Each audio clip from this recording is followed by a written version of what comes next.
प्रतिभाएं हैं उनको पूरी क्षमताओं के साथ वो समाज के सामने आए और भविष्य में जो कमियां आध्यात्मिक या राजनीतिक स्तर पर या आर्थिक स्तर पर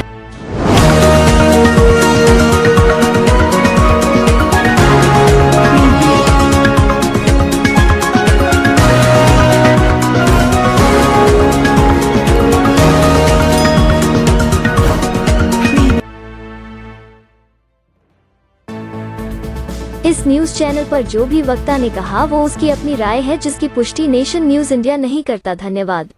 या आपकी जो पढ़ाई के स्तर पर कमी रह गई है उनमें ये महसूस न हो और इतना आगे बढ़ जाए कि सामान्य स्तर पर प्रतियोगिता परीक्षाओं में लड़ने के लिए उत्प्रेरित हो। ये मुख्य उद्देश्य है। आपकी संस्था ने कितने बच्चों को आज गोद लिया है? आज हमने 31 बच्चों को गोद लिया और 11 हमारे ऐसे अभिभावक हैं जिन्होंने उनको इंक्लूडिंग मी हम लोगों ने गोद दिया है और जैसे हमारे बच्चे हैं उसी हिसाब से हमने उनको अंगीकृत कर दिया है भविष्य में पढ़ाए जाने के लिए। फिलहाल उद्देश्य तो ये है कि हाई स्कूल में 2 साल के लिए और इंटरमीडिएट में 3 साल के लिए स्कॉलरशिप हम 500 रुपये देंगे और इंटरमीडिएट में 600 रुपये। लेकिन ये कोई सीमा नहीं है, ये तो प्रारंभ है, एक बाउंड है। भविष्य में हमारा बच्चा जो चीज़ डिमांड करता है वो सारी चीज़ हम उसकी पूर्ति करेंगे भविष्य में वो अगर कॉपरेट करता है। सर चयन की क्या प्रक्रिया रही? ऐसा तो नहीं है कि अंधा बांटे रेवड़ी अपने अपने को दे? एक तो मेरिट जो हाई स्कूल इंटरमीडिएट या जिन बोर्ड से वो पास हुए हैं, इसके बाद एक परीक्षा हम लोगों ने ली। उस परीक्षा की अध्यक्ष जो है ये डॉक्टर भारती सागर रही, उनके निर्देशन में ये परीक्षा आयोजित की गई। उसमें बच्चों के ऐसे लिखवाए गए हम लोग इंग्लिश में, हिंदी में और एक गौतम बुद्ध पर एक कंपल्सरी ऐसे था। तो टोटल 3 ऐसे लिखाए गए और वो आप आश्चर्य करेंगे इन बच्चों का जो राइटिंग, इन बच्चों के राइटिंग स्किल, इन बच्चों की जो प्रेजेंटेशन का तरीका वो हम लोगों ने इतना अच्छा नहीं देखा। हम लोग तो थे ही नहीं इस मुकाबले में, लेकिन इन बच्चों ने जो प्रदर्शन किया है उनका उन्हीं का चयन हुआ है। और आर्थिक स्थिति गरीबी स्तर से नीचे वाले बच्चे ही केवल चयनित किए हैं जिनके माँ बाप सक्षम हैं या पैसे वाले हैं या टीचर हैं या अन्य, उनको हमने किया। ठीक है सर, तक कितने बच्चों को स्कॉलरशिप दे रहे हैं, कितने साल से दे रहे हैं? ये पिछले साल से स्कीम शुरू हुई थी। पिछली बार 19 बच्चों को और इस बार 31 बच्चों को दिया है। तो क्या केवल उत्तर प्रदेश के बच्चे हैं या किसी नहीं, केवल मथुरा डिस्ट्रिक्ट के, लेकिन कुछ लोगों ने जिद की थी तो इस बार गाजियाबाद डिस्ट्रिक्ट के भी अपने 2 बच्चे सेलेक्ट किए हैं क्योंकि 90% से ऊपर के बच्चे। ठीक है सर। हमारे बीच डॉक्टर राजरूप जी हैं जो भूतपूर्व IAS हैं। सर कीचड़ में ही कमल खिलता है आज दिखाया बोधिसत्व सामाजिक सुधार एवं विकास समिति ने, क्योंकि बच्चों का ऐसा चयन किया गया गांव-गांव जाकर या एक परीक्षा रखकर उन बच्चों का सम्मानित किया और आज आपने इस प्रोग्राम को आंखों से देखा, बहुत अच्छा लगा होगा। क्या कहेंगे इस प्रोग्राम को लेके? बहुत ही खूबसूरत और बहुत ही व्यवस्थित कार्यक्रम रहा है। 300 बच्चों को सम्मानित किया गया, लेकिन इतनी व्यवस्था से, बेहतरी से और बच्चों में आखिर तक उत्साह था। उनके साथ जो पेरेंट्स आए हुए थे, अभिभावक, उनको भी बहुत अच्छा लगा रहा। वो भी सब यहाँ जुड़कर बैठे हुए थे।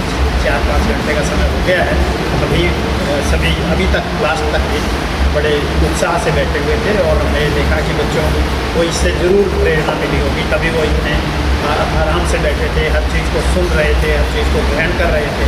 तो मुझे लग रहा है कि इनका जो प्रयास दशकों पहले इनके पिताजी से शुरू हुआ है वो अब बहुत ऊंचाइयों को छू रहा है और नए नए आयाम इन्होंने जोड़े हैं कि अब ये ज़रूरतमंद बच्चों को, जो मेधावी बच्चे हैं, उनको अडॉप्ट कर रहे हैं और उसमें लोग ज़्यादा से ज़्यादा और आगे बढ़ कर के उत्साह लेकर के दिल से जो है उसको ले रहे हैं। तो मैं समझता हूँ कि बहुत बड़ी अचीवमेंट है, बहुत बड़ी इनकी सफलता है। सर जिस तरीके से आज ये मथुरा के अंदर प्रोग्राम है और आप हरियाणा से चल के आए हैं, क्या इस तरीके के प्रोग्राम प्रत्येक राज्य के अंदर, प्रत्येक डिस्ट्रिक्ट के अंदर लगने चाहिए? बिल्कुल लगने चाहिए, क्योंकि मैंने ये अनुभव किया है। मैं 2 यूनिवर्सिटियों में वाइस चांसलर रहा और मैंने शिक्षा के बहुत सारी उन्नति करने के स्कूलों के कार्यक्रम कमिश्नर रहते हुए किए। तो मैं एक चीज़ का अभाव देखता था, वो ये है कि जो अच्छा काम कर रहे हैं उनके काम की सरकारी दफ्तरों में प्रशंसा नहीं होती। दंडित तो किया जाता है, बताड़ा तो जाता है, लेकिन जो अच्छा काम करते हैं, तो मैं जब कमिश्नर था तो मैं हर ज़िले के 50 अच्छे टीचर्स को, जो बेस्ट टीचर्स मिलते थे, उनको मैं सम्मानित करता था मंच बना करके, और मीडिया के थ्रू अखबारों में उनका नाम देते थे इस तरह से। तो यही चीज़ मैं भी कर रहा हूँ, ये कार्यक्रम हरियाणा में, और मुझे देख करके हरियाणा की सरकार ने भी शुरू कर दिया है, और भी बहुत सारी संस्थाओं ने, सामाजिक संस्थाओं ने इस तरह के काम करना शुरू कर दिए हैं, जो एक अच्छी शुरुआत है। और मैं समझता हूँ ये जैसे लाइब्रेरीज हैं हर जगह होनी चाहिए, ऑनलाइन क्लासेज और चीज़ें, आर्थिक सहयोग, और जो लोग ऐसे काम करते हैं उनको सम्मान देना, क्योंकि आज सिर्फ इन बच्चों को ही सम्मान नहीं दिया गया, लेकिन जो समाज की सेवा कर रहे हैं उनको भी आपने देखा है सम्मानित किया गया। जो बड़ी उम्र के लोग हैं और समाज की चिंता करते हैं उनको भी यहाँ पे सम्मानित किया गया। तो ये जो प्रक्रिया है कि जो काम कर रहा है उसको बुला करके यहाँ सम्मानित करना, उनको बुलाकर यहाँ ऑनर देना, ये एक समाज के लिए बहुत ही पॉजिटिव है, और इसका असर बहुत बड़ा उदाहरण है।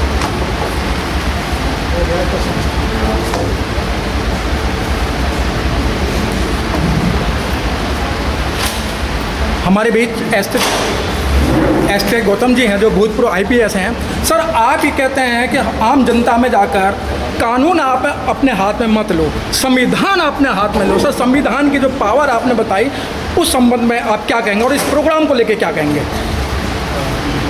बहुत ही अच्छा प्रोग्राम है, काफ़ी समय से हो रहा है, बच्चों को प्रोत्साहित किया जाता है।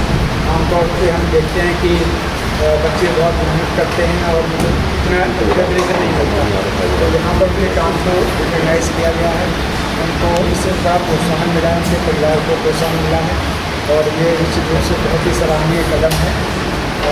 जैसा कि हम जानते हैं कि नॉलेज इज पावर, तो मैंने संविधान को कविता के रूप में लिखा है, और भी हाल में ही न्याय महाकाव्य जो है वो नए हमारे जो क्रिमिनल एक्ट्स हैं उसके बारे में भी है, तो उसको भी कविता के रूप में लिखा है। तो मेरा उद्देश्य ये रहा है कि हम लोग अपनी नॉलेज पहुँचाएँ और लीगल नॉलेज की और जानकारी हो लोगों में, ताकि लोग कानून के हिसाब से काम करें, और जब वो कानून को जानेंगे तो उनकी शक्ति महसूस होगी, और निश्चित रूप से अपना वो काम करें।